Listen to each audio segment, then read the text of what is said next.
Hopefully you can hear me. We are here for Kipp versus jooniejoone. Looks like it's going to be 100%, 100% item collection. So I think we're going to have a good race here. It looks like my partner in crime, Rumblemans, is running a minute or two late. But yeah, this is going to be fun to commentate 100% item collection. And they should be getting started any minute here. 3 categories that were available this week were any percent, 100%, and triple bingo. And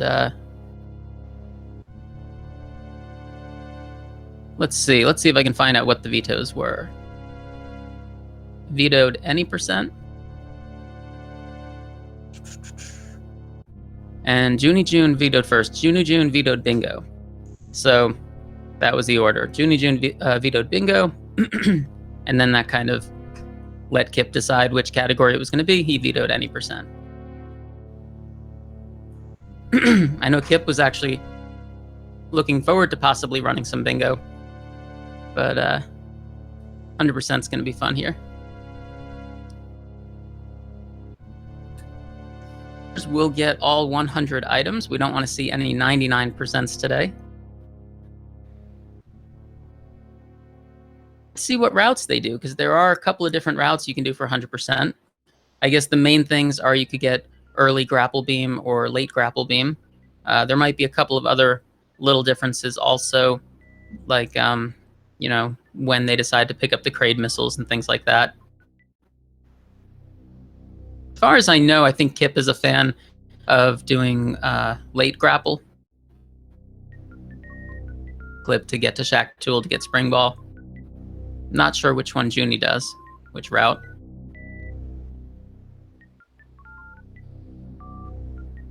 Yeah, looks like we are getting that layout set up and should be starting soon.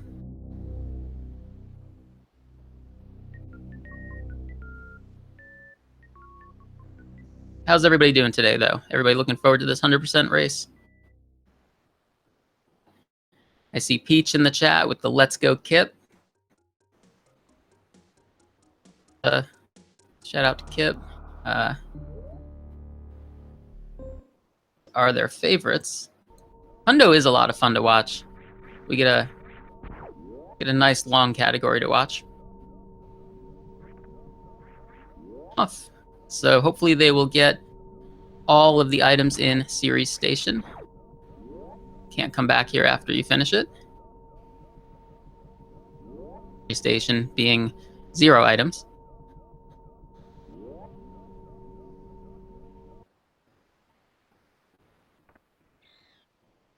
All right, so making their way over to see Ridley. You know, basically every category we've got here is going to start out the same. We pay a visit to Ridley, take some damage on Ridley's butt, and then make our way out of here.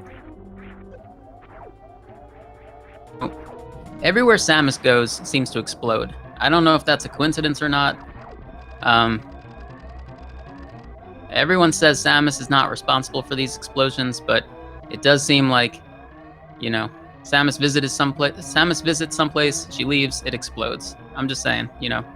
I wouldn't invite Samus to a party. I'd be afraid that when she leaves, my house is going to explode.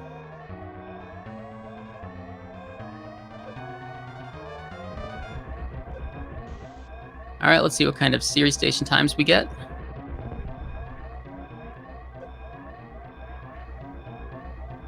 Some bad steam there. All right, looks like Kipp with a 42.51 and Joonie with a 44-something. So Joonie wins the series race. But really close. And Samus is going to another destination, which will also explode. Spoiler alert.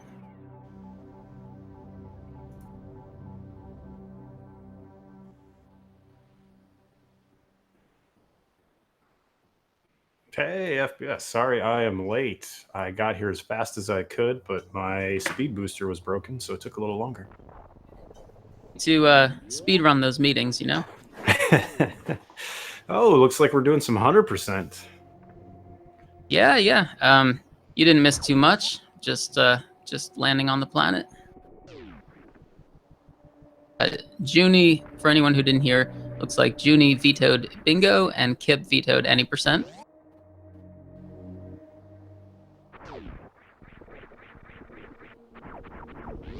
Kipp with a very nice moonfall, and Junie with a very nice moonfall.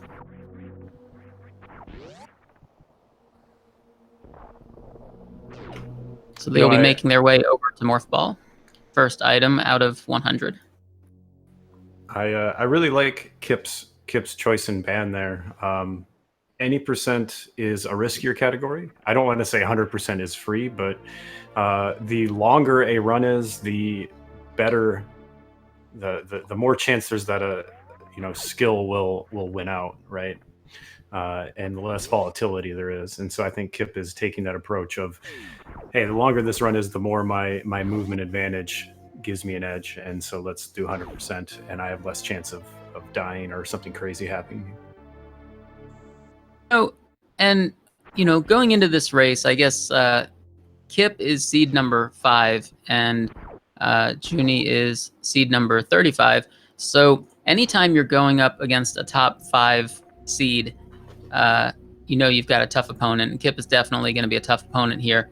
But 100% has its own challenges too. I mean, there's always a possibility one of the runners might forget an item, and there's also a couple of scary rooms like the spiky room of death, and a couple of places where you could kind of fall and have to loop back around and get an item again. And it's a longer category, but anything could happen. Yeah, for sure. Cross Product points out stand up. If you go for stand up glitch and mess that up, that doesn't happen too often, but it does happen. So there's always a chance. Yeah, that's definitely happened to me. Had some trouble with stand up glitch. Kept taking a hit there before Bomb Terizo. That's gonna reduce his guaranteed missile drops here. He's going to get some energy from BT instead of always getting missiles, which can cost him some time.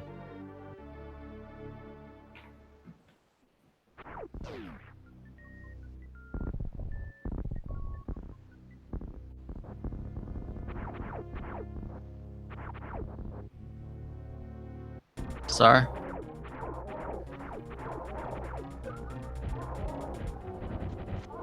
Well, it looks like Kipp still got missile drops anyway. A very nice BT fight.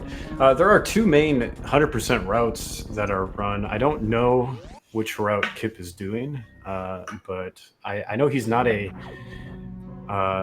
he doesn't run 100% that often, so my assumption is that he will be doing late ice, which is the non-ice clip version of 100%.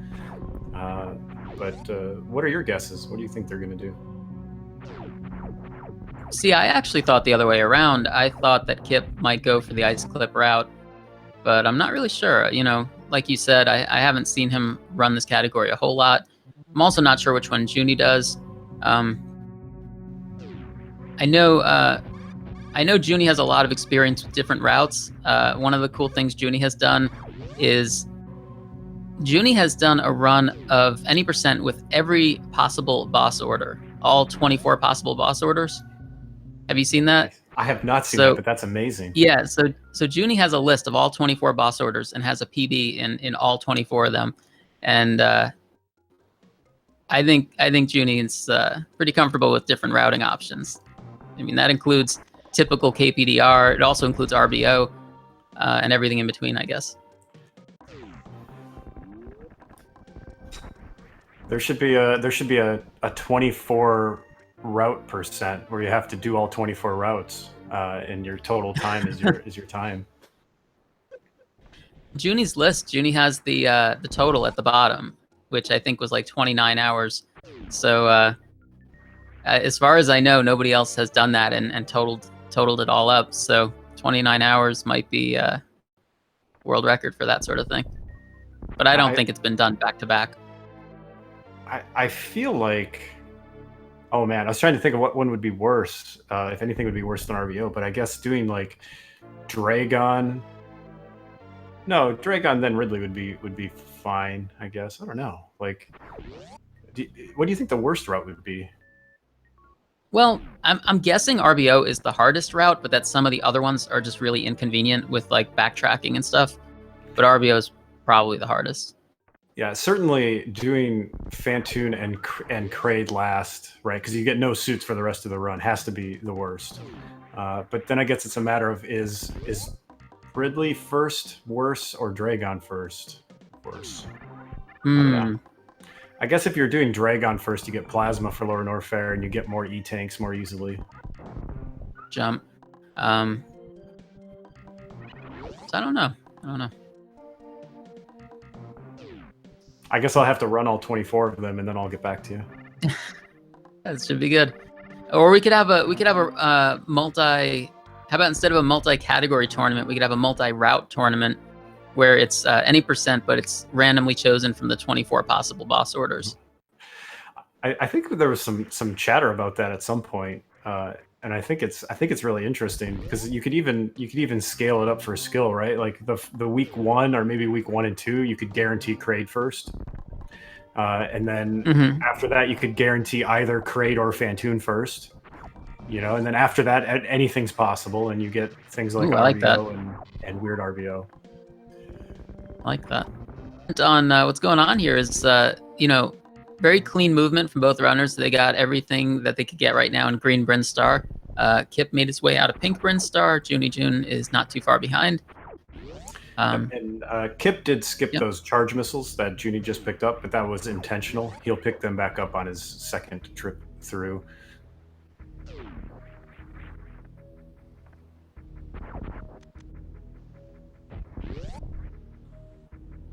About that room, Big Pink. It's such a unique room. There's really nothing else like it in the game. It's sort of like a Big Pink is like a hub that connects a bunch of different areas together. It has 2 missile packs and charge beam. It's got like multiple secrets. I don't know. I just think it's a room nobody really ever talks about, but I think it's one of the most interesting rooms in the game. Yeah, it's got it's the gateway to one of the mini bosses. So it.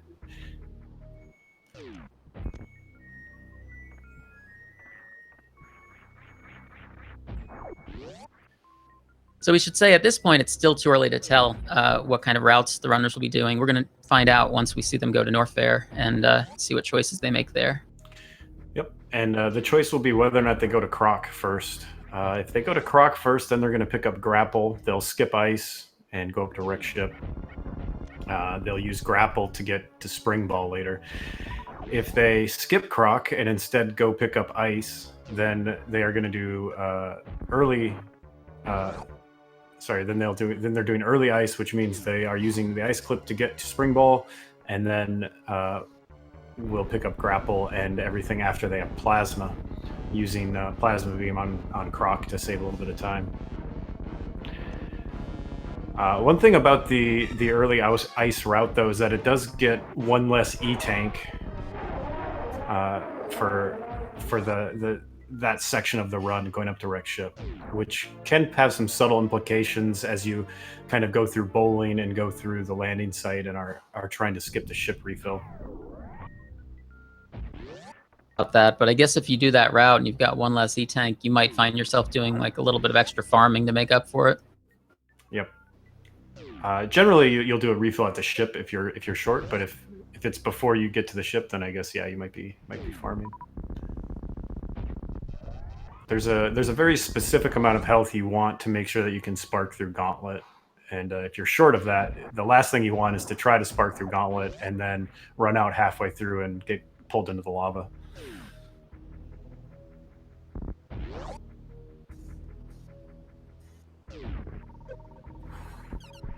And looks like we've got 2 Kraid quick kills, so no Kraid going to prom during this run. Very nicely done.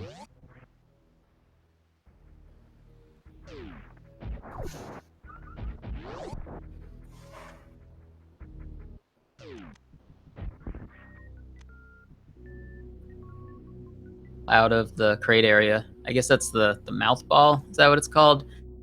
That Kraid that Kipp just did? Yeah, I love that. That's one of my favorite mock balls in the game. It's just I don't know why. It just feels so smooth to like shoot the super and then like you mock ball right under the gap. Just super Yeah, smooth. it's really satisfying.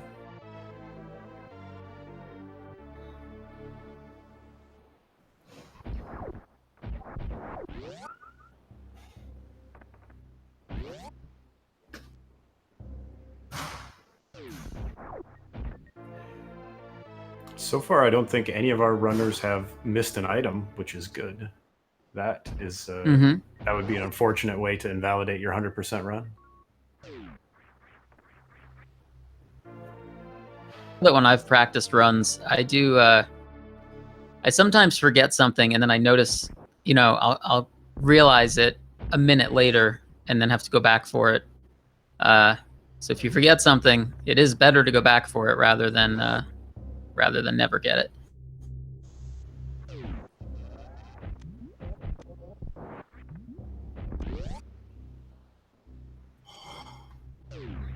Center from jooniejoone. That was really really smooth dodging all those platforms. Yeah, and this missile that Kipp is picking up, I think, is one of the oft forgotten missiles. Your muscle memory starts kicking in, and you go right through that room. Don't pick it up, and you never really think about it after that because you're never short missiles. So, good job remembering one of those. Yeah, I forgot the cathedral missiles in a run a few days ago, and I remembered by the time I got to the speed booster missiles, so it was like a minute later. And then I'm in Norfair, and I'm still trying to like come up with a plan of when am I going to go back to cathedral. I wound up going back after Croc, and it was just a mess. Yeah, there's no good time to go back to cathedral. Like it's once you get speed booster, it's never on the way. So yeah. Items, if you forget something, you might be able to kind of loop back around and not lose too much time. It just depends on what the item is.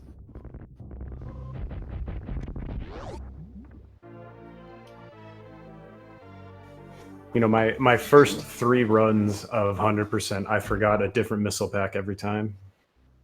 Is pretty frustrating. Finishing with 99% first 3 times.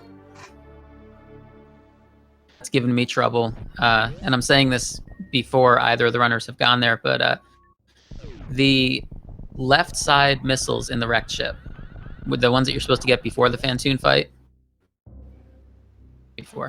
All right, Joonie did remember, by the way, did make that mistake we were just talking about, skipped the cathedral missiles with some muscle memory, but before even getting through the rising tide room, went back and picked them up. So, good job. Yeah, that's good, because if you remember, it's best to just go back immediately. You're never really going to be closer than that.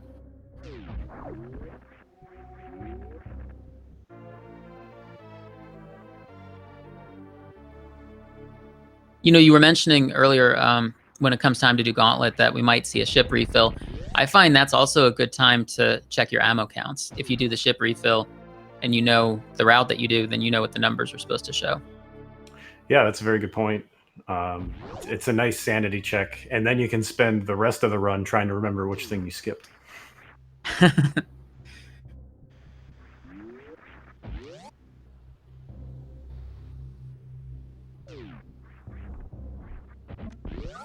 All right, so now we check to see if they're going to go to Crocomire or not, because all this Bubble Mountain area stuff is done for now.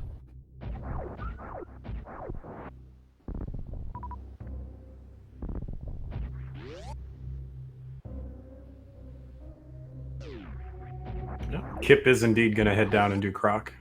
Looks like he will be doing late ice.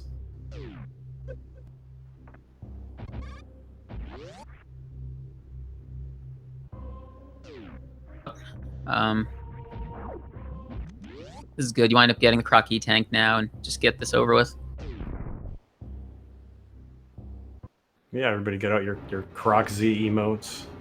Kipp and I decided, by the way, last night that Croc is really the puppy of Super Metroid. He's adorable, he's cute, he doesn't really do anything wrong, he just loves you. Is Crocomire adorable and cute? Absolutely. Are we seeing the same Crocomire? Yeah, look at him. He's just got a little adorable little belly and just a big smile. He's just happy to see you, and then you shove him into the lava. See, I think the Edacoons are cute, if something's cute in this game. Hmm. They got that maniacal little The Edecoons laughter, are like though. true, but the Edecoons are like little koala bears or something. They're like space koala bears.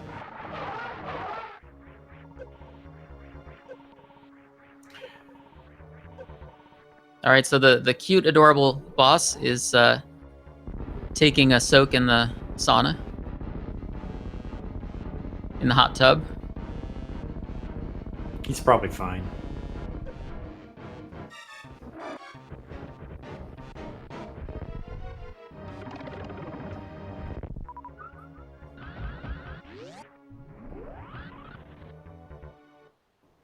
I like that shine spark. So Kipp did a, we should have mentioned, Kipp did a wraparound shot earlier to open that door, and nice shine spark through there, going to get these first power bombs.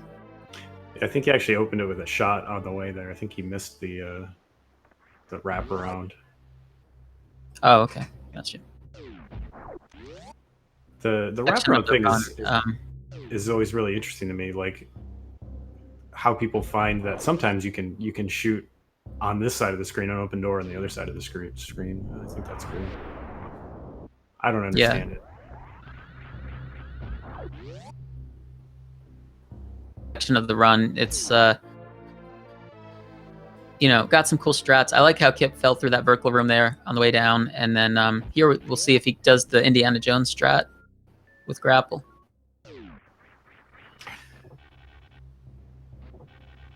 Looks good. Looks good, yeah. So that's the Indiana Jones to get over to those missiles, which is really cool because if you miss that, it's kind of a pain to get back up there. It's hard to get back up there quickly. Yeah, and grapple is a terrible item to use when it's being used as intended. Frankly, like you move so fast, it's hard to grab onto stuff. I'm not a fan. Now, grapple in Suitless Meridia is a joy.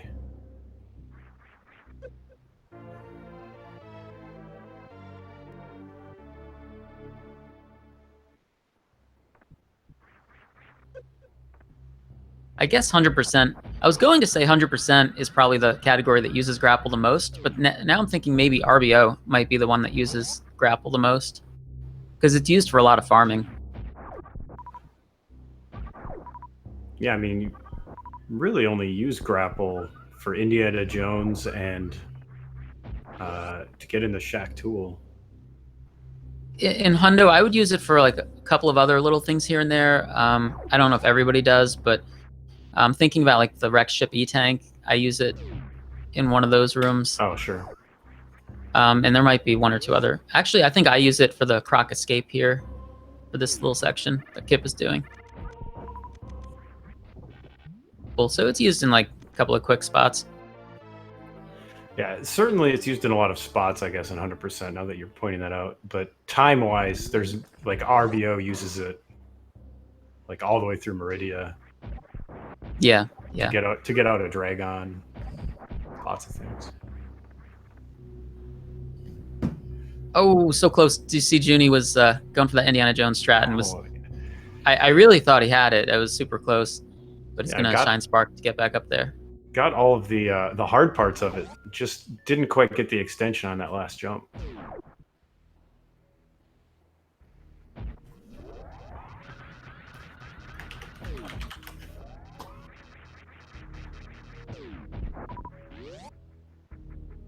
Nice alpha spark from Kipp. Is it an alpha spark in 100%? Because he sparked right after Croc. I guess. I mean, what? I don't know. What should we call it then? I call it the don't mess it up or you soft lock the game. Actually, not even soft lock, hard lock the game spark.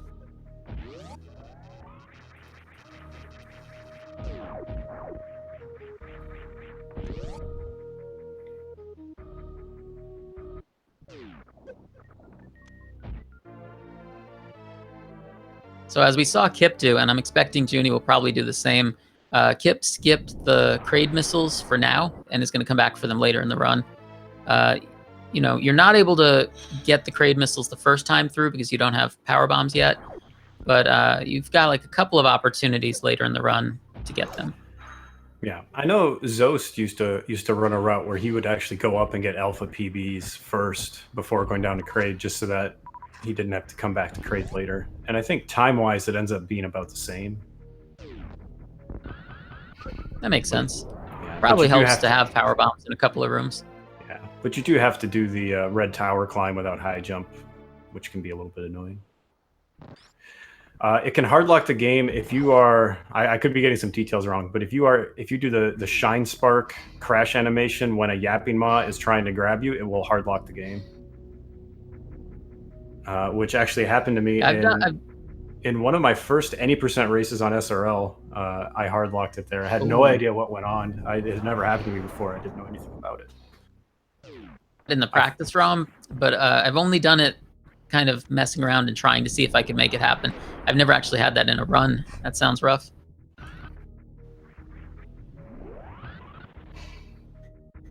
Oh, look at this. We have like simultaneous shine sparks happening right here.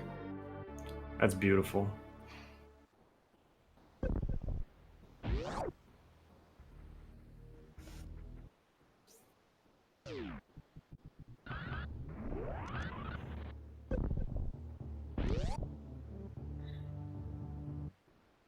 Wrecked ship. Junie is not too far behind. Making our way up Red Tower here.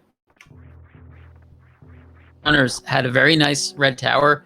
I know that when I get there, I usually I find it easier if I turn spazer off. I don't know if it's just if I'm just imagining it or not, but I find the shot easier with spazer turned off.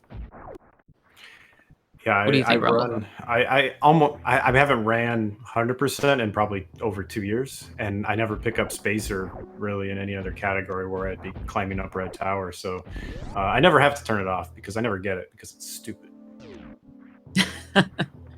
So you're saying that you would run a 99% run, you would just skip spazer? I would find a way to get an item twice. Can I do that? Oh, okay. Maybe get plasma beam twice and just skip spazer. Yeah, that would work. Sounds better. Double plasma seems pretty good. Oh yeah, yeah.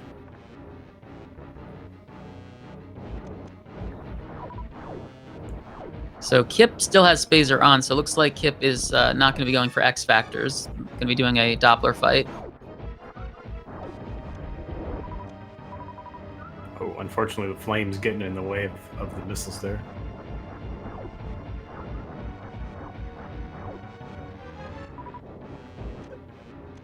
Ron like this is nice if you're good at doing the Phantom fight without X factors. Oh, that was a very nice Doppler. Because pretty soon I think we're going to see them do the wraparound shot for Gauntlet, and it's nice to have spazer on for that. Nice fast at the end there for Kipp with Phantom. Too fast to end it. Quick 3 round.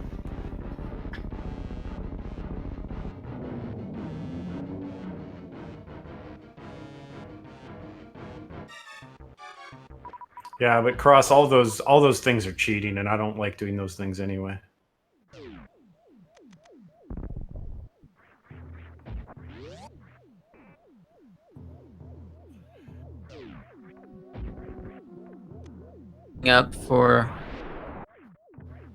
Setting up for a nice Ocean Spark here, Ocean Fly.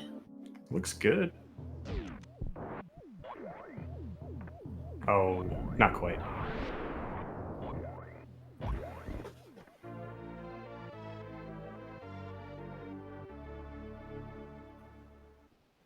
So Junie has 2 supers here, which looks like he's not going to have any supers by the time we get to Phantoon.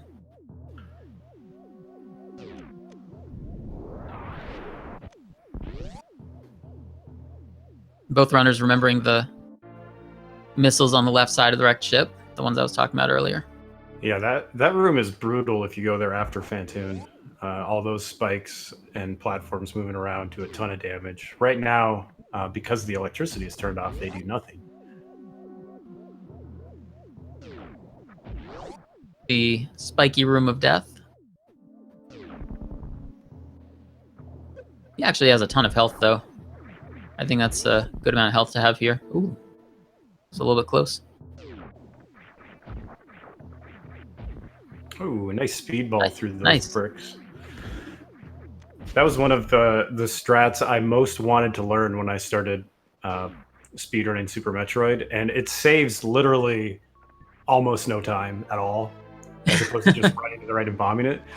But it looks so cool, so it's worth learning, I think. Learn the things that It does look cool. It does look cool, but I have to admit, I have not bothered learning it. I feel like if I go for it, I'm going to miss it half the time, and it's just gonna. I think it's just gonna cost me time more often than it would save time. It's win-win though, because then if you get it in a PB, then you have swag strats in your PB, and if you miss it in a PB, then you have free time save in your next PB. And think of that. All the swag strats, basically. Go for Plasma Spark and everything. Yeah, I mean, reset if you don't get Plasma Spark.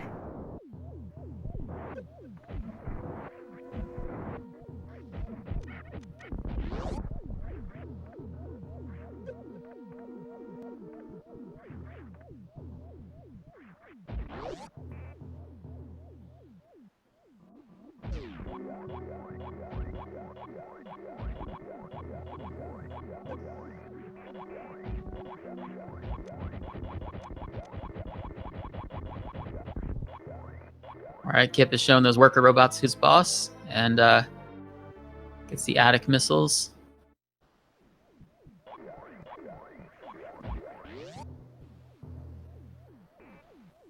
Do you think Joonie will do a run of getting every item in every possible order sometime? Oh, that's actually a good math question, is how many possible orders are there? Because, I mean, there are things that are gated by other items. Like, if we're talking about no major glitches, going to get Morph Ball first. There's certain things that you have to get before other items. I wonder how many possibilities there are. Yeah, somebody get on that. I want a list of all possible orders of items that you can pick up. Torx question.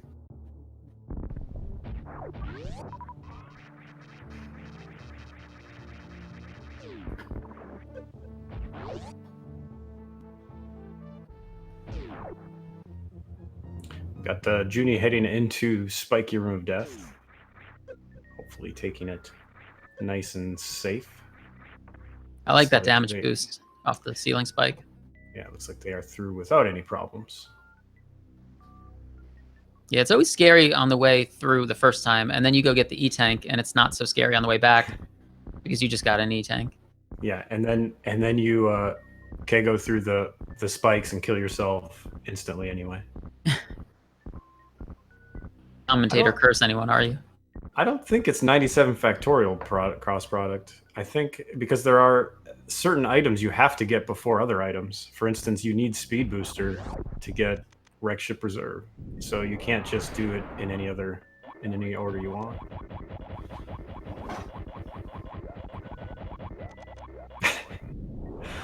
Yeah, and if you wanted to do like Meridia items, you need certain items before you can get things in Meridia, right? So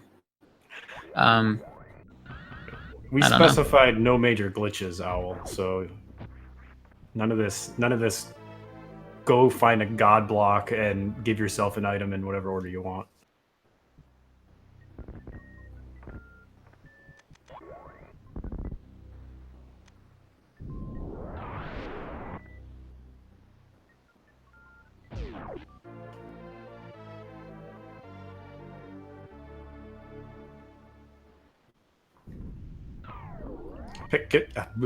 Kipp picking up his swimsuit.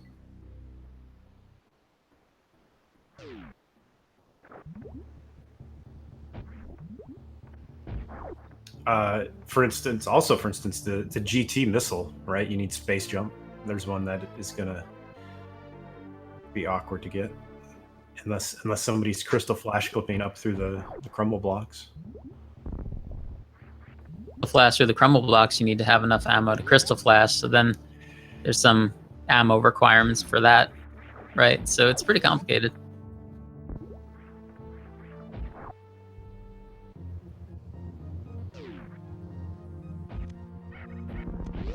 All right, so here we have Kipp going over to the landing site.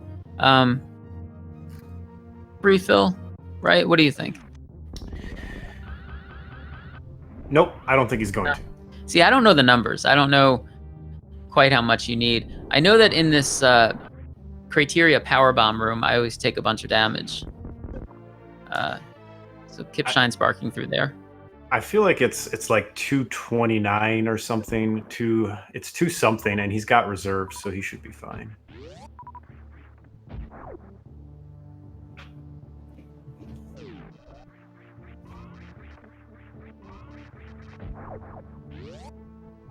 Ooh, nice wraparound shot. I like that setup Kipp did.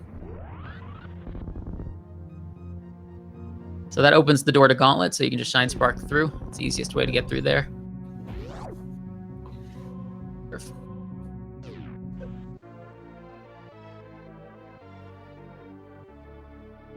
Yeah, 230. 230 sounds right.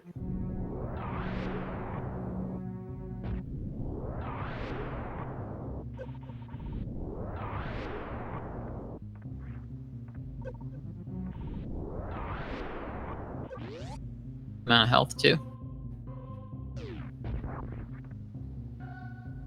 Kipp being very careful to make sure he's in the middle of those crumble blocks. Would rather not do the wraparound shot again. Percent races, we're going to see people be extra careful in these sort of rooms. You know, in a PB attempt, people might go a little bit more reckless, but in a race, you really don't want to miss one of those.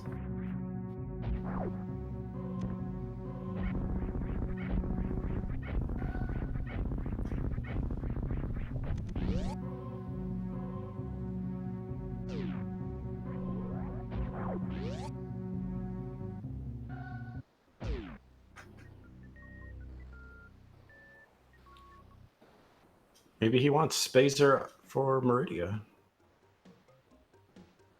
You never know.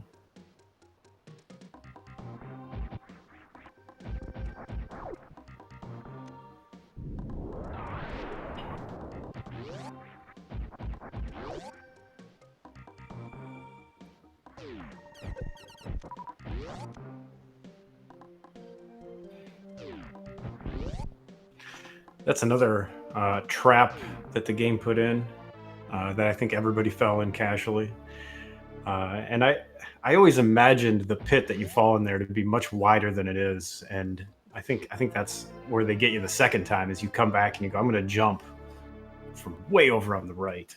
And then turns out that's not, you don't actually need that. It's only 3 blocks. It's not too bad. You're right. I always think of it as being 4 blocks, but I guess it's only 3.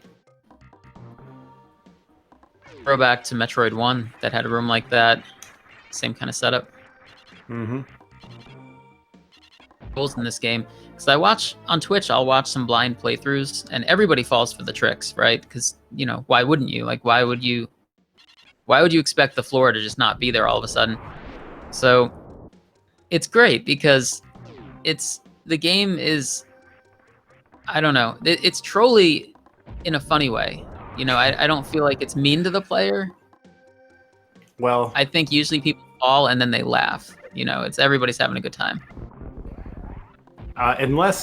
Listen, okay, I agree with you except for two situations. One is actually that situation because when I was playing through this as a young boy many years ago, I fell down there and I did not get that they were trying to teach you to wall jump, and I saved down there. And you cannot get out without wall jumping. And so I thought I was just like screwed. I thought I couldn't get out. And so I restarted the game, which is pretty frustrating. The other one that I think is really mean is on the way out of Lower Norfair, where there's that wall that even if you X-ray it looks solid, that you can just walk through. And it's right. The way out. That one kind of bugs me. I wish X-ray showed that wall, you know, as being something you could go through. So I want to say jooniejoone with a very nice gauntlet spark had just enough health to make it through, And also, Junie did that with Spacer off, so had to do a different setup for the wraparound shot. But very nice. Yeah. Judy's got a very nice run going here. Very smooth. I've actually seen a lot of casual playthroughs where people get completely lost trying to get out of Norfair, even after they kill Ridley, and end up doing like reverse amphitheater or something ridiculous to get out, which Yeah, I've seen that too. I think is funny. You know, I've always thought, even if you're not going to make X-Ray show it as missing, there's so many times where they do a thing where like an enemy will come out and show you that, oh, I can go that way.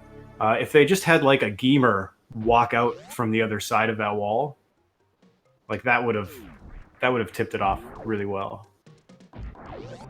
I just think X-Ray should have revealed it, because X-Ray reveals most things in this game, and it's weird that it's inconsistent and just X-Ray doesn't have any effect on that wall. Yeah, well, I have a theory on that. I think X-Ray is terrible. It's the worst item in the game.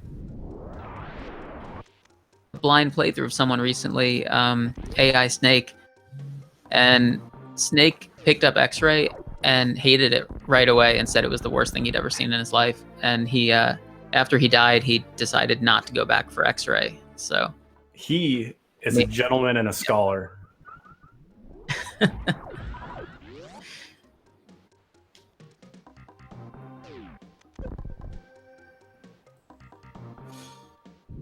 All right, so we're getting some good Brinstar cleanup here.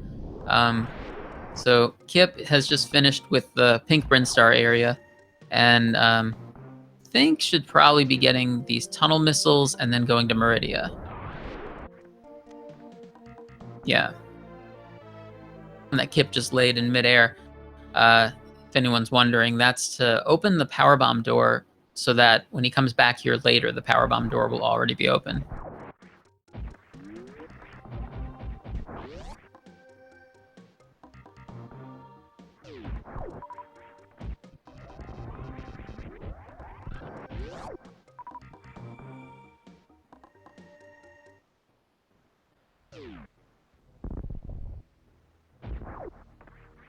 You know, one thing I like about the Edekun's room, where they teach you how to wall climb, is like what jooniejoone just did. If you're speedrunning this and you're good at wall climbing, you get in the room and you just do the wall climb so fast that it looks like you're teaching the Edekuns, right? It looks like Samus gets up there way faster than the Edekuns do. It looks like you're teaching them how to wall climb. I like that. Decora, fall down there, and then you can teach the Decora to Shine Spark if you're fast enough.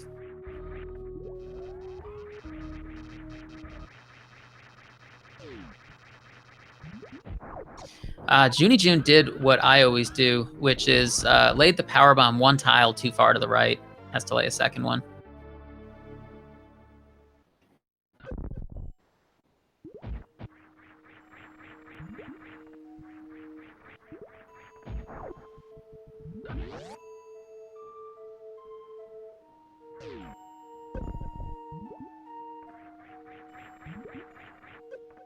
Setting up for a Mission Impossible escape. Let's see if jooniejoone hops up through the ceiling here. Very nice. That was really cool. It's a tricky thing to get back up through that crumble block.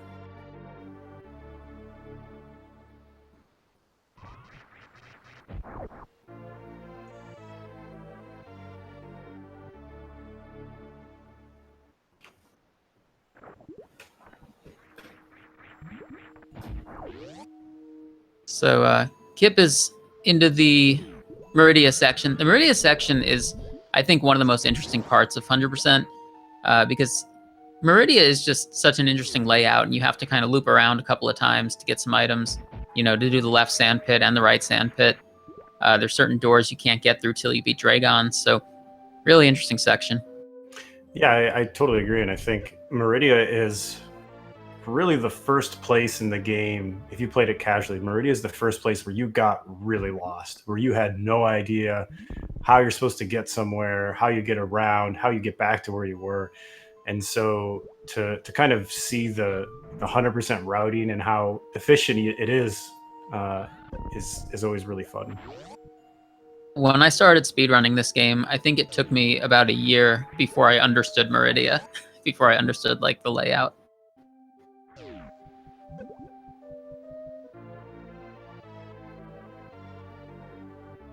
And I'm glad, I'm glad there's a section of the game that is sort of a maze like that. But I'm also glad that the rest of the game is not like that. If the entire game was sort of convoluted and wrapped around in lots of places, I think it'd be hard to keep track of.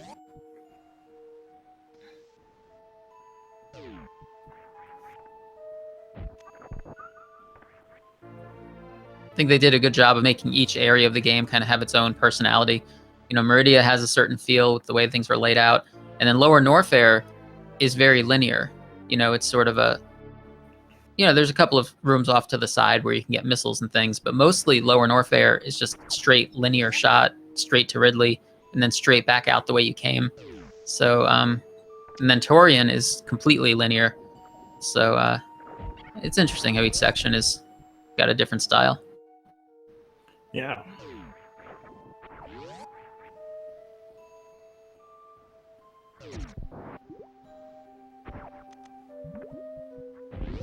All right, so Junie is getting the tunnel missiles now. Did not lay a power bomb on the way down, so Junie will have to lay one later to get that green door open.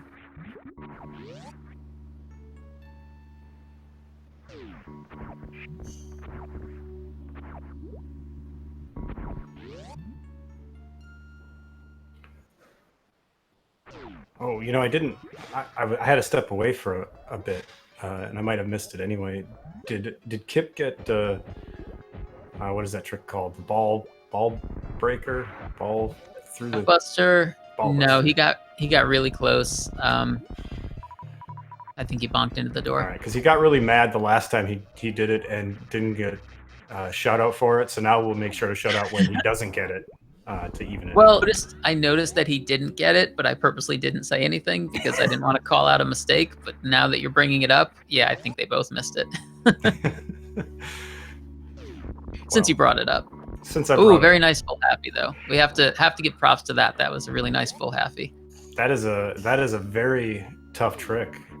Once thought to be really TAS only, now a standard move you have to know for Super Metroid, much like everything in Super Metroid at this point. Basically a TAS only game. And a good short charge by Junie to get those Main Street missiles. I think that those short charges are one of my favorite parts of 100%, because there are a couple of them, like there's that, and then there's one that you could do in Aqueduct, and just some short charges that we don't normally do in any percent that are pretty fun for this category.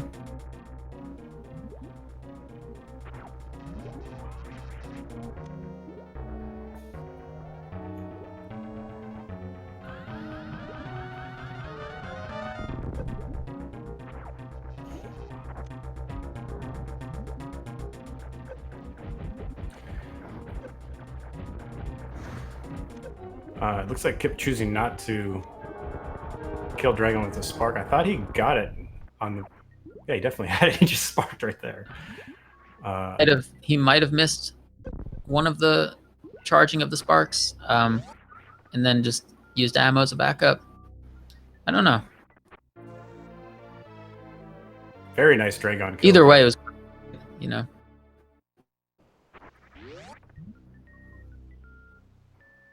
Yeah, I would say Kipp is in the lead right now. Yeah. It's much easier to tell who's in the lead in 100% than it is in Triple Bingo that I did last night. It's like, especially when they're taking the same route. I'm like, all right. Yeah, the fact that they've done the same route has made this really easy to follow. So we're seeing right now Junie is sort of following in Kipp's footsteps. Not really a huge gap between them, though.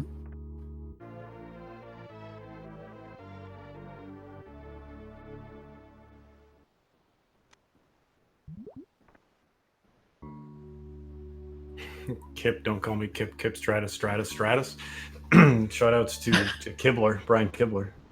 If you're watching, if you happen to be watching, Brian Kibler, shoutouts to you.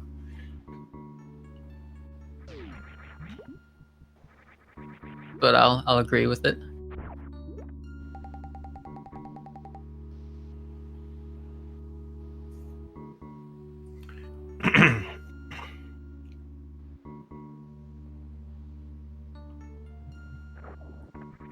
Meridia also has some of the best music. Meridia and Laura Norfair, I think, are my two favorite music tracks. Did you say Meridia and Lower Norfair? Yes. Favorites are Lower Norfair and the Mother Brain 2 music.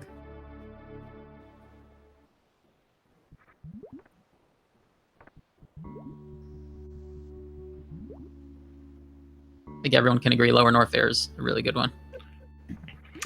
Yeah, I really like. I don't know if you've played through the 3DS Samus Returns that came out fairly recently, but the No, I haven't. the Norfair music in that game. Now, obviously, it's on a different planet, so it doesn't have Norfair, but it uses the Norfair music. It's really good.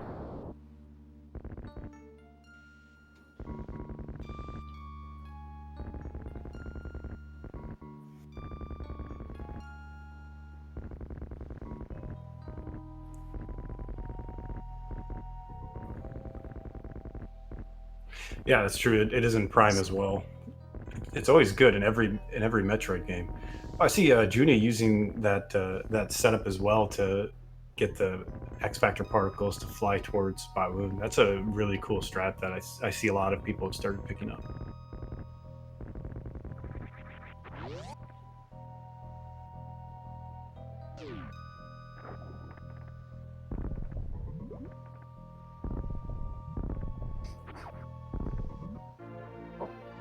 Ornito said Green Brinstar is the best music. That is a really good one. Yeah, that's kind of hard to argue with. Credit that that Batoon strat is a decalled strat.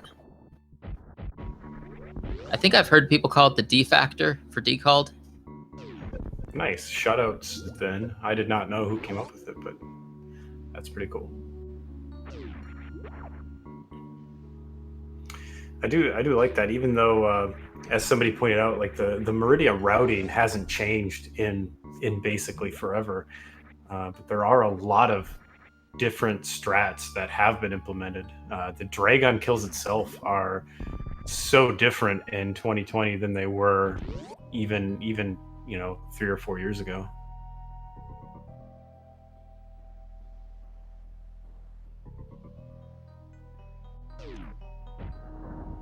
Tournament where we use a time machine to race against the top runners from 3 or 4 years ago.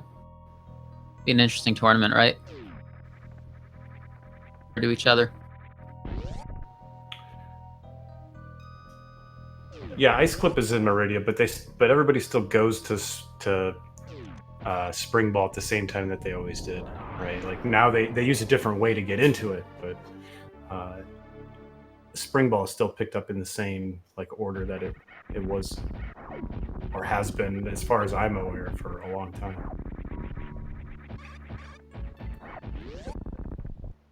I know if you go back a little bit further in time, people used to run 100% before they knew about the wraparound shot, so that made some areas like Gauntlet a little bit different.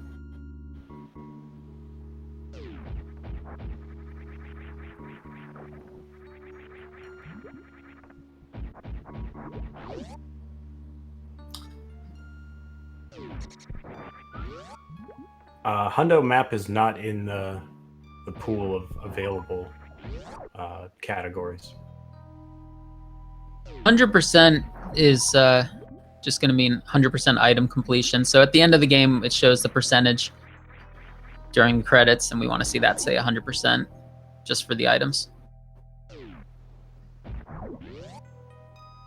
It doesn't necessarily mean all of the map. It doesn't necessarily mean all the mini bosses. Just looking for items.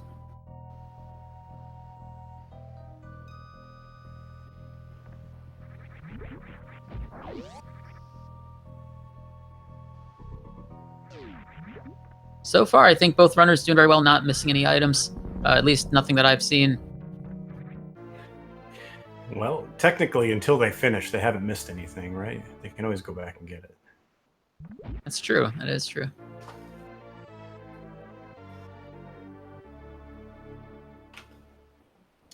But to your point, I haven't noticed anybody skipping anything, but we're just as likely to have forgotten about something as they are, really.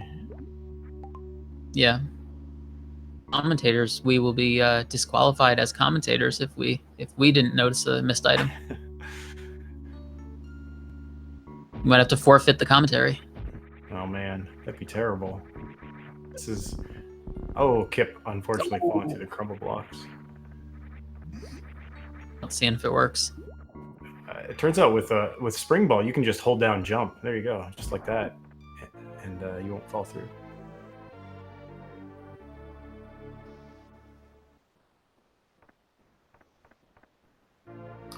Yeah, the problem with the ROM hack phenomenal one is that it means anybody that plays on original hardware that doesn't have access to a flash cart couldn't play, which is I think one of the goals of these tournaments as much as possible, and I think with this one specifically, and somebody organizers can correct me if I'm wrong, but they wanted people to be able to just play with a vanilla cart. So all of the categories just take a vanilla Super Metroid cart to play on. Hey, Tracy, confirming my belief. So go me. I was right about something. A raid, prideful.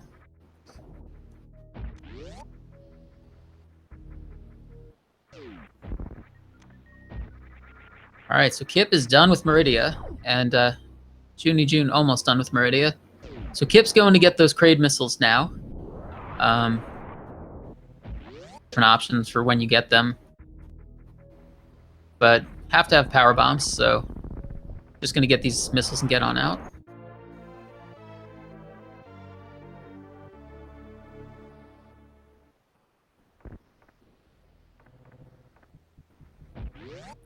Joonie gonna have time to check Twitter, maybe post a TikTok.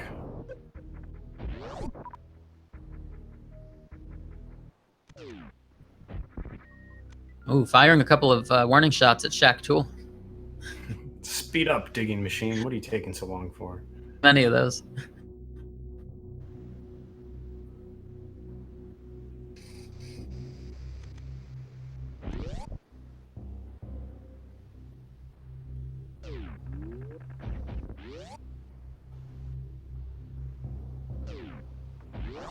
Ooh, and nice. Rip Shaq Tool. Yeah, good riddance. Very nice speed ball through that pre-ice room, or pre-ice room. Room, I like that. We could just start calling it, and the room before it could be the pre-ice room.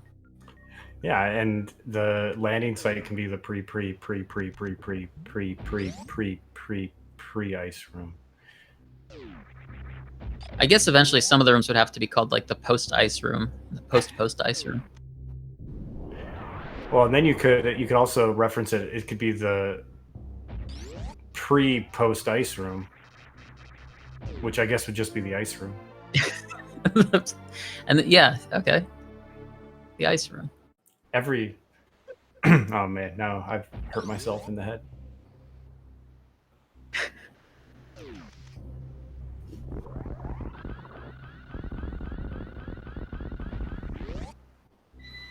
Now Kipp is taking the southern route on the way to Lower Norfair.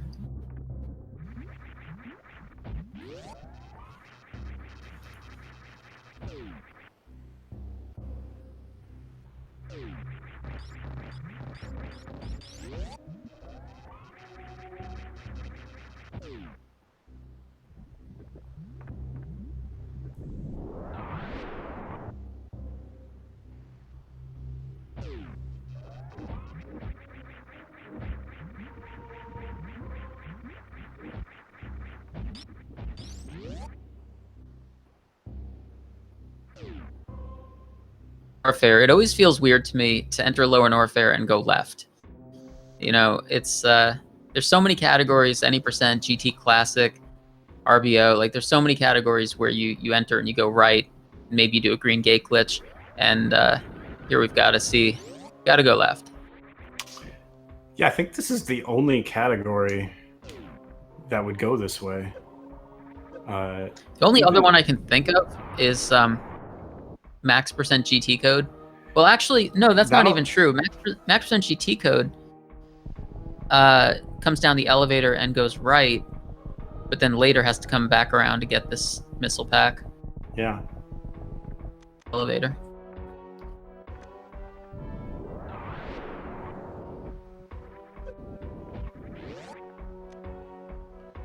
Kipp doing those spring ball strats here. If you just hold down jump, you can't fall there. That makes sure that you can get that troll missile there.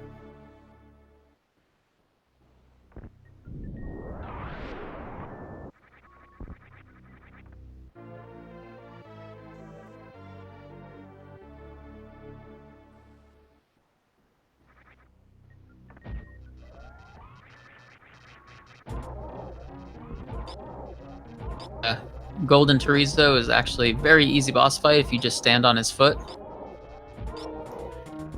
Yeah, that's another boss that casually, if you watch some casual playthroughs, people have a lot of trouble with, because trying to fight him normally actually is very hard. And I don't know about you, but certainly it was true for me, and it's true of a lot of casual players that I see on their first playthrough.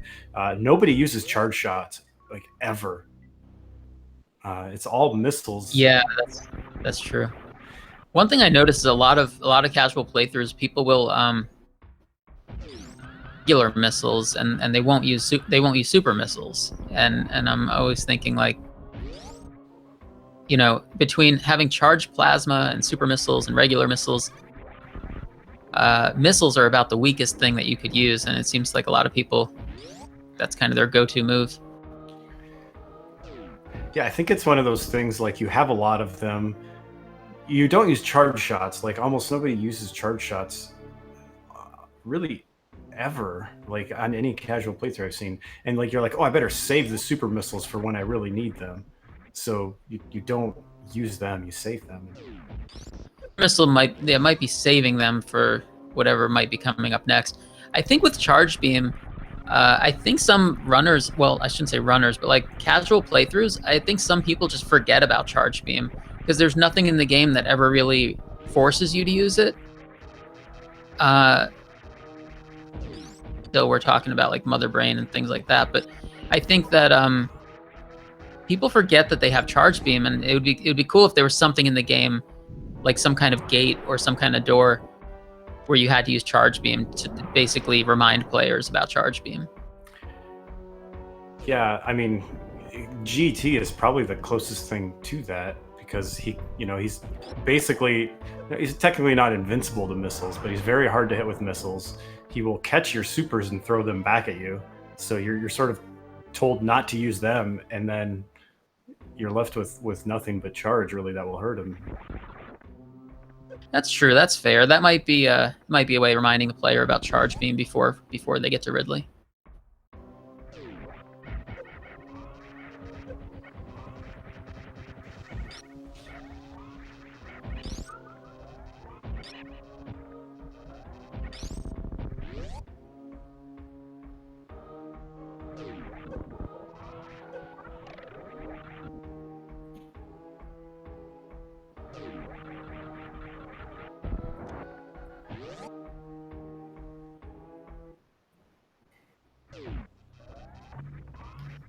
I think this is Kipp's favorite boss fight in the game. He's got a lot of experience with Ridley. Probably feels pretty happy to have charged ice wave plasma too, compared to a lot of his runs where he runs low percent ice or any percent new route. Yeah, I'm surprised he's not unequipping all those beams to make it more comfortable for himself. Turn off everything except charge and ice. Yeah, turn off high jump. Very nice fight.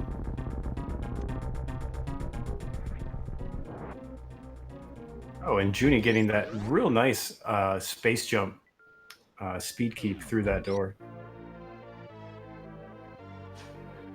All right, Kipp has got all of the bosses down. He's going to just run cleanup now. Clean up the rest of Lower Norfair, and then pick up all of his things on his way out to G4.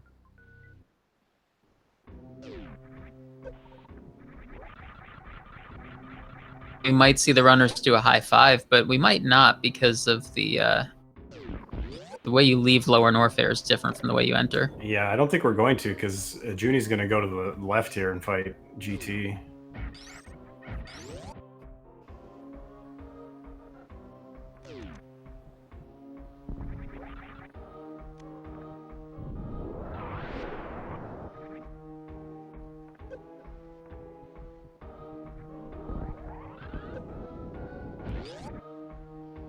Kipp.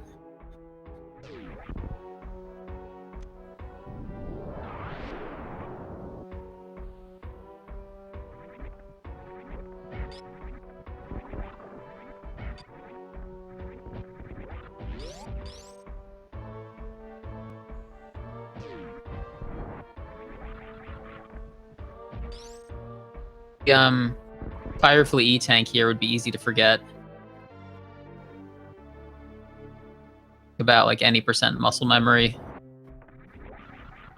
I passed that.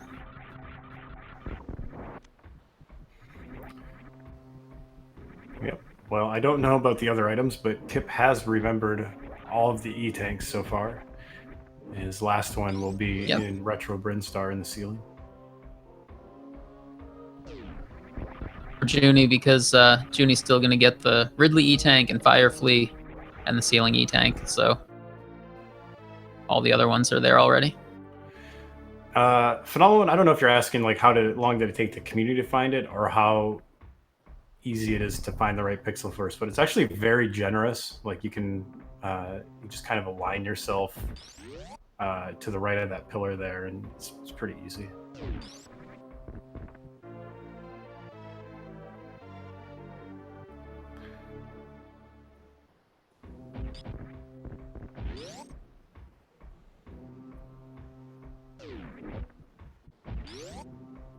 And there's that magic wall we were talking about that X-ray doesn't show you.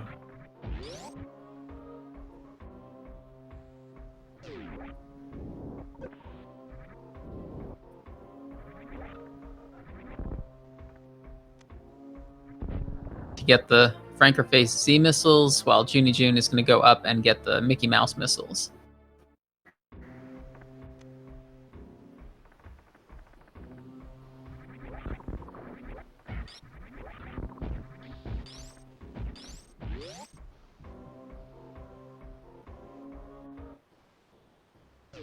Oh, careful, Junie. There you go. He was being careful. I do the same thing in that room. It's I've messed that up before. You fall through and you have to loop back around. It's pretty scary. So I like that Junie was taking that really careful. Yeah, it's a big time loss even if you don't take a bunch of damage, and those side hoppers down there will do quite a bit.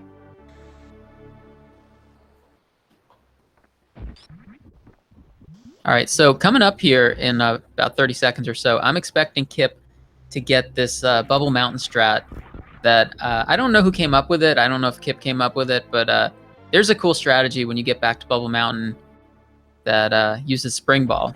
So, and a Spring Ball and a damage boost. So, no pressure, Kipp. I'm going to personally guarantee that Kipp is going to nail this strat.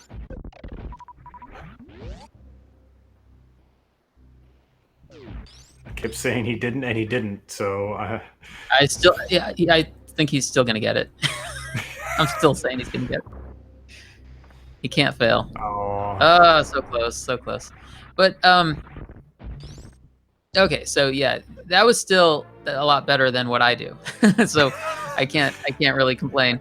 I make an attempt at that strat, and when Kipp fails it, it still looks better than when I try it. So yeah, you could. For me, you could say that for every single room that Kipp has done this run. Is even if he missed something, it's still better than what I did.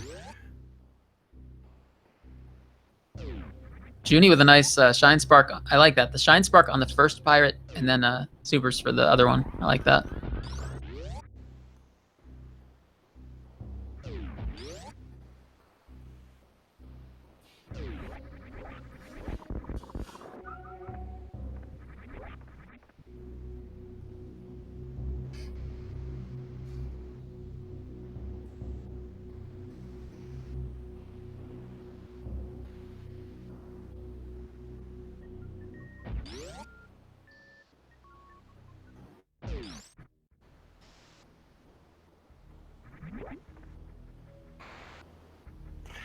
Well, Kipp Manak, Oh, sorry. I was just gonna say, choosing Shine Spark. I think some of it is comfort.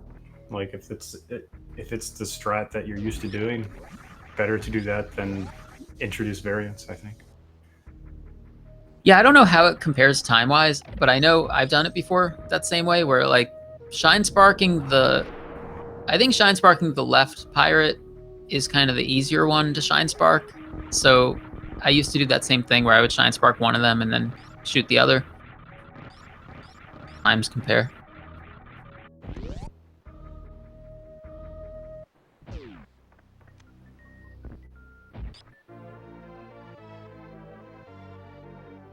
Kipp's kind of in an interesting section here, just doing some item cleanup.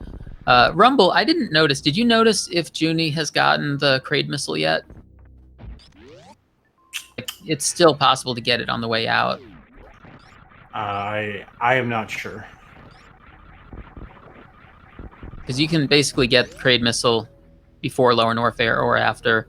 And I think the time difference is, negligible. I think it's the same either way. Yeah. If you skip the first time, that second chance is, you wouldn't go back and get it right away. You would say, okay, cool, I got to remember to get that after Lower Norfair.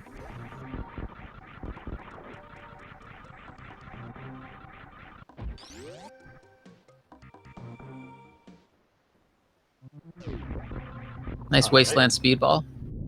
Beautiful.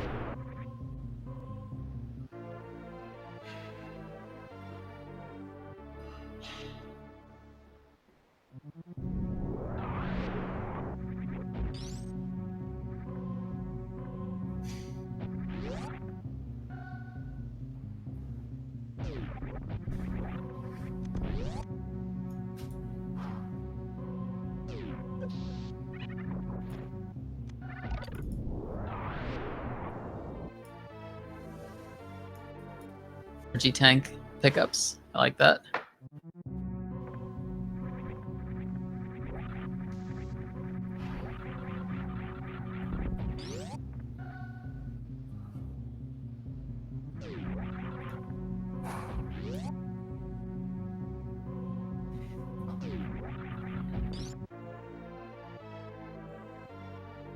Here, Kipp is remembering both Billy Mays items. Those missiles are so close to each other, I feel like you can almost touch both of them at the same time.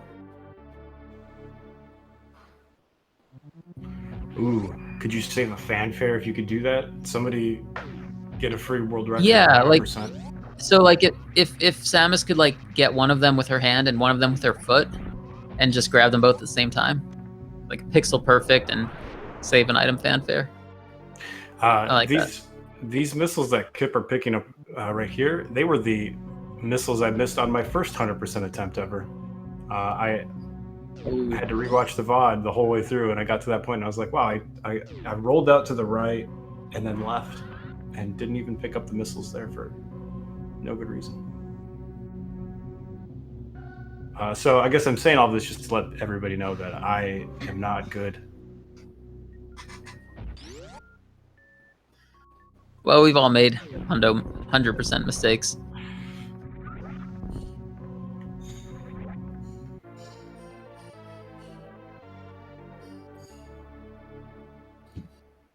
Rumble, what do you think would be the most embarrassing item to miss?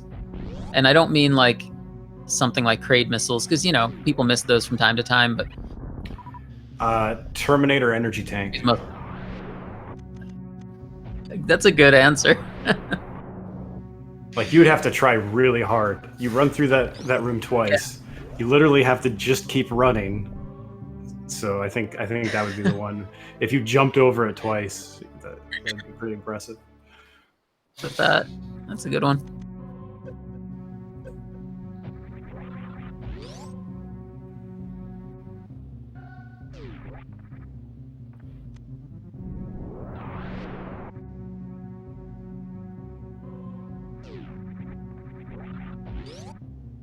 So Kipp's on his way to get the very last item. So this should be 100% once Kipp gets these missiles here.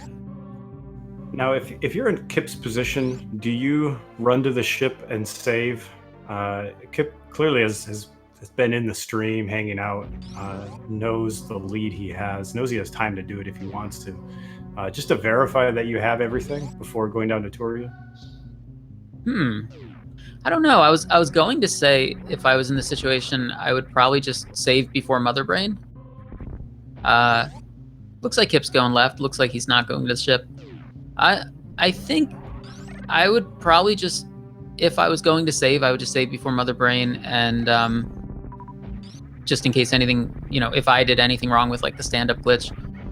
But at this point, I kind of feel like if you've missed an item, to figure out which item it was, it's going to take forever to go back and get it. I think we're kind of at the point of no return, and you just go into Torian and trust that you got everything.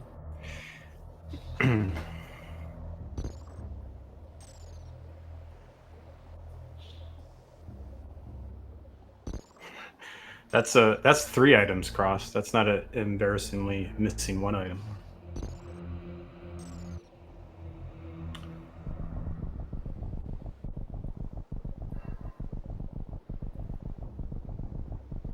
See, I feel like if I ever forgot the Norfair Reserve, I would probably forget the Bubble Mountain missile at the same time, so it would be 96%. I could see that happening. And Joonie is picking up the Kraid missiles now, so... See, this is when I do it. Like, I get the Kraid missiles on the last opportunity, I guess.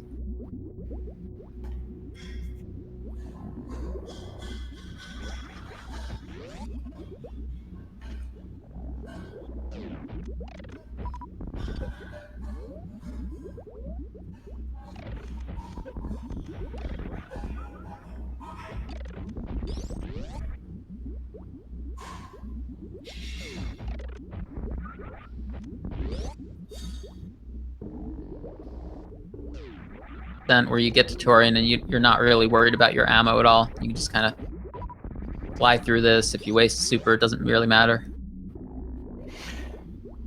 Yep. Oh, I was about to say that was a really nice room 4, but then he got grabbed. So it was a really nice 2/3 of room 4.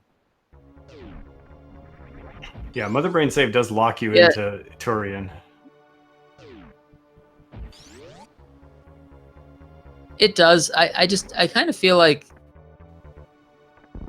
maybe like on my way to Torian, I would be doing like a mental checklist. Do I think I got every, you could tell you got every E-tank, and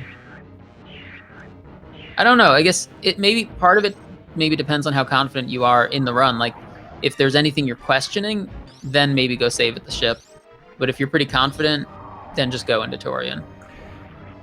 It's maybe missing X-ray would be more embarrassing because it's got an icon like literally right there in your face the entire time. You said Terminator E-tank though, but that also has the icon at the top of the screen. That's true. If you don't have an E-tank. Kipp is ahead. Kipp is coming up to Mother Brain right now.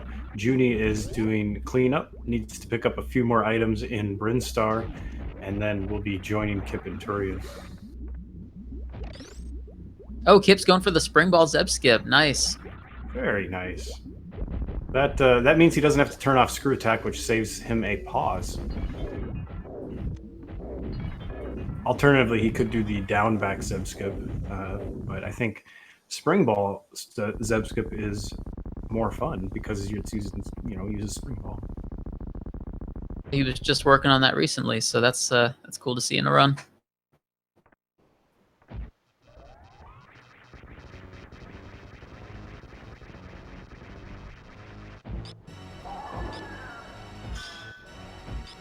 Ooh, Joonie went for the swag spring ball there. That's really cool.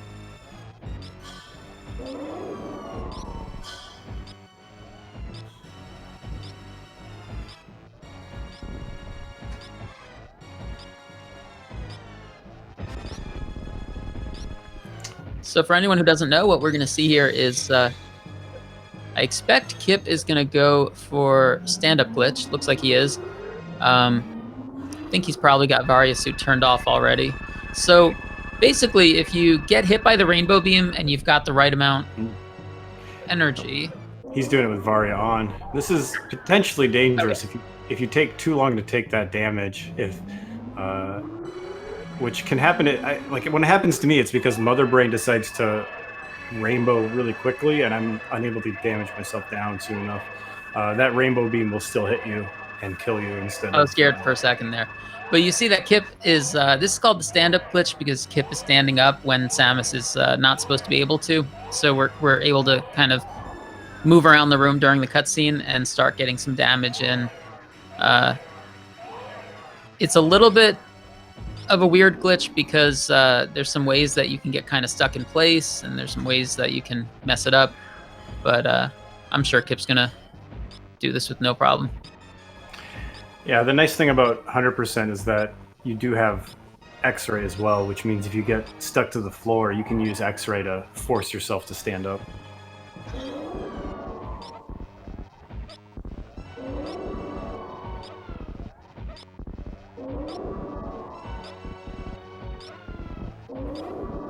On Junie's side, we can see that Junie has all the missile packs that he's supposed to have so far because it says 220, and he's about to go get the last 2 missile packs. So 230 is all of them.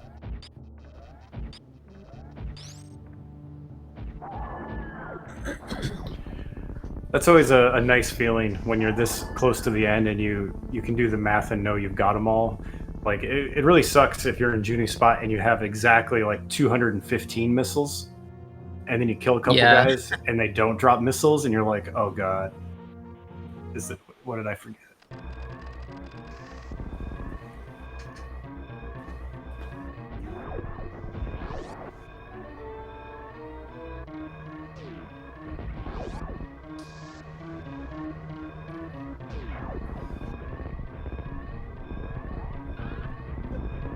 Shine Spark setup from Junie. Junie was, instead of freezing those little Puyos, did a nice screw attack jump through them.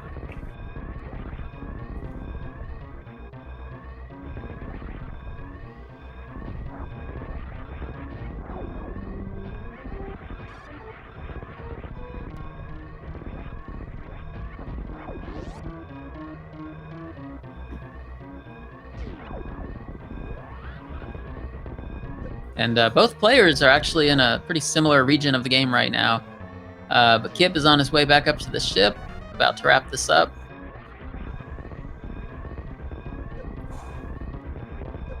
Making the correct choice and not saving the animals. Now, if you could save Croc, it would be worth it, because Croc's actually adorable.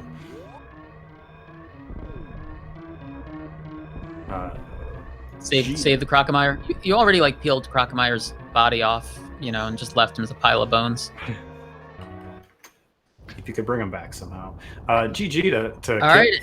Finishing with an official SRL time of 1:20:33, getting a PB, an SRL PB by over 2 minutes. Nice job. PB.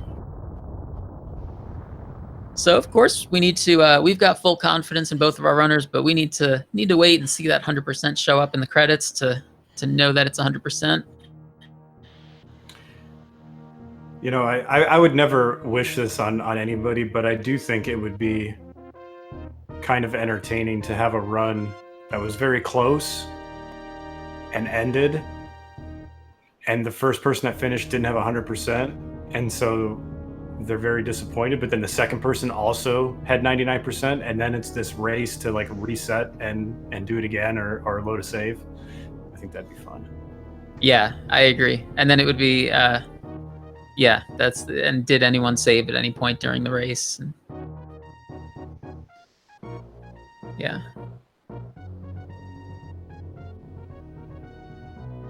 So yeah, we're gonna try to get Kipp in here for an interview.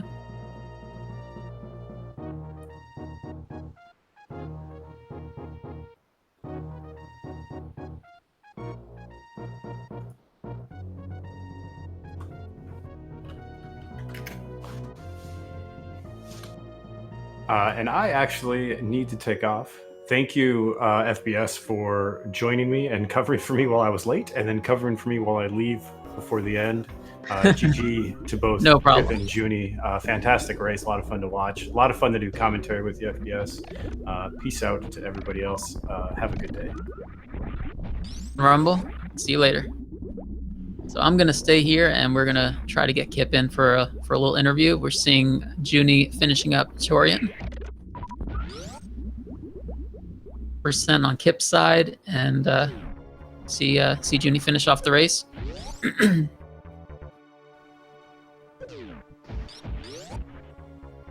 As we were saying earlier, you can see that Junie has all the missiles because that's 230 missiles. With supers and power bombs, usually you don't get that kind of visual verification because you don't really get that many drops of them. But I'm sure we've got all the items.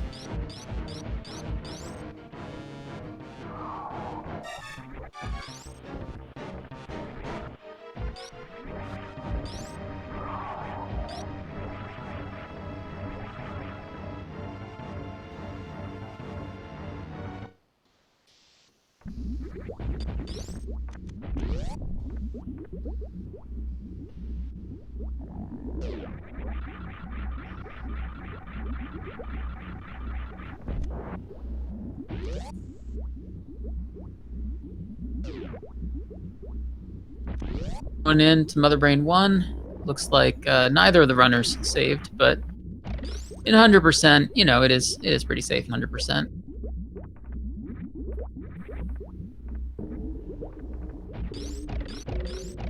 Kipp's joining us. Kipp, can you hear me? Yeah, what's up, FPS? How are you? Hey, GG, congrats on the win. Very nice race. How are you feeling? Hey, man, thank you. I appreciate it. I feel pretty good. This is the first 100% run that I have successfully completed in probably since July, maybe. I think I did one practice run of this about 3 or 4 weeks ago, and I got 97%, which is not very, not exactly a confidence builder. But today we were able to rectify, and I actually ran, to be honest with you, I ran a time that was much faster than what I had anticipated.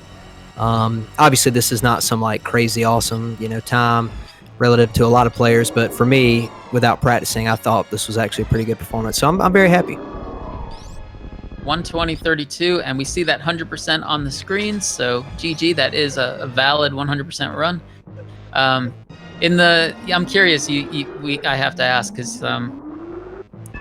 because you mentioned a 97% run. Which items did you miss in that? Well, in that one, I think it was like I missed the GT missiles. Like I just somehow messed up and didn't hit the spring ball, and it was like I'm not going back for that, and because I was just trying to practice anyway. And then the 2 items that I missed that I didn't intend to miss, I think were one of them was the missiles at 3 Musketeers, and then another one was man, I don't remember, something else. It might have been beta missiles. I know that sounds silly, but I've managed to find a way to miss some of the dumbest items in 100% runs. One time I missed one of the Billy Mays items. And this is, y'all aren't going to believe this, but you might actually can prove this true because you might have been there, FPS. I think I missed that item literally while I was talking about how you should never miss that item. And then I somehow brain farted and left, yeah. So anyway, but we're in good shape now. Looks good. jooniejoone here doing a nice stand-up glitch, and looks like Junie's gonna finish strong. And but yeah, so how do you feel with the start of the tournament? It looks like we're having a good week with seeing all 3 of these categories show up. Next week we've got some other categories. Just how are you feeling overall? I'm really happy about the tournament. The multi-category tournament in 2018 was my favorite tournament that I participated in. I've enjoyed every tournament, but just in particular, I love the fact that we get to feature several different, categories. And also I like the idea of not being able to just be good at, or I guess maybe condition would be a better way to put it, not just be conditioned for one category and do it over and over again. It's neat to kind of challenge yourself and try to do something that you are not currently practicing very heavily. And I think it'll be fun to watch as it unfolds. I'm actually one of the organizers for this particular tournament, which I'm really happy about. I think we've done a good job of sort of figuring out how to make this an even better experience than last time, give people more options and stuff like that. And I'm really looking forward to watching a bunch of races and seeing what happens. But one final thing, I mentioned this at the beginning. Junie, actually, my goal today was to run bingo, not really because I'm good at it. I actually don't think I'm very good at triple bingo, but I wanted to just do it because not very many people have done it, and a lot of people have been complaining about too many any percent races. So he banned bingo, and so I just decided to take it upon myself to try to give the audience something different. So I hope you guys enjoyed the 100%, and I want to say thank you to Junie for being really easy to work with to set up this race and everything, and I'm sure he'll have a great tournament. Great. Yeah, thank you for that, Kipp. I want to point out that we are going to have to wrap this up really soon because there is something else scheduled. So unfortunately, I think we're not going to be able to get Junie in for an interview. This looks to me like this might be a PB for Junie. On the spreadsheet, Junie has a 128.28, and I'm seeing a 128.25. So well done, Junie, and GG if that was a PB. If so, I mean, that's awesome to get a personal best during a race. Dude, that's what I'm talking about. Congrats, Junie. Yeah. According to the spreadsheet, I think this is a 3-second PB, and very nice performance from both of our runners. So before we go, FBS, when's your race? You have a first round race, right? Tomorrow at 6 o'clock Eastern against D-Drag. I'm looking forward to that. Yeah, it's been a fun week watching races, and I'm glad I got to commentate one. Yeah, I appreciate you stepping in, and thanks to Rumble too.